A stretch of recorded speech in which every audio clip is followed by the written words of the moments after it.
Pakistan super league পিএসএলে এদিন কারাইসির হয়ে প্রথম ম্যাচে মাঠে নেমে অবিশ্বাস্য এক ইনিংস খেলেন লিটন।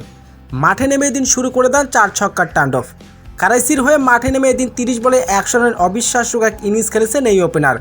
কারাইসির হয়ে এদিন বিশ্ব রেকর্ড করেছে বাংলাদেশের ওপেনার লিটন দাস। আর এদিন কারাইসির হয়ে জয়ের নায়ক ছিলেন তিনি। তো দর্শক, ভিডিওটি না টেনে সম্পূর্ণ দেখার অনুরোধ রইল। পাকিস্তান সুপার লিগ পিএসএলে এদিন প্রথম ম্যাচ খেলতে নেমেছে লিটন। কারাইসির হয়ে প্রথম ম্যাচে এদিন মাঠে নেমে অবিশ্বাস্য এক ইনিংস খেলেছেন এই ওপেনার।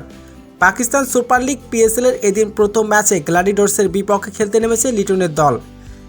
শুরুতে টস জিতে আগে ব্যাটিং করার সিদ্ধান্ত নেন গ্ল্যাডিয়েটর্স। তারা ব্যাটিং করতে নেমে নির্ধারিত 20 ওভারে 7 উইকেট হারিয়ে 220 রান তুলেন। 221 রানের জবাবে ব্যাটিং করতে নেমে শুরুতে বিপাকে পড়ে যায় লিটনের দল। মাত্র 30 রানের মাথায় মহামূল্যবান 4টি উইকেট হারায়। এরপরে ব্যাটিংয়ে আসে বাংলাদেশের ওপেনার লিটন কুমার দাস। মাঠে নেমেই শুরু করে দেন 4 ছক্কার তাণ্ডব। লিটনের বিধ্বংসী ব্যাটিংয়ে এদিন 1 ওভার হাতে রেখেই জয় নিশ্চিত করেন কারাইসি। লিটন এদিন মাঠে নেমে 30 বলে 100 রানের বিধ্বংসী এক ইনিংস খেলে দলকে জয় এনে দেন তিনি। লিটনের বিধ্বংসী ব্যাটিংয়ে এদিন 1 ওভার হাতে রেখেই জয় নিশ্চিত করেন কারাইসি কিং। আর এদিন পাকিস্তান সুপার লিগ পিএসএলে রেকর্ড গড়লেন তিনি। তো দর্শক, লিটনের এমন বিধ্বংসী ব্যাটিং আপনার কেমন লেগেছে? দর্শক, জানিয়ে দিন আপনার মূল্যবান মতামতটি কমেন্ট বক্সে।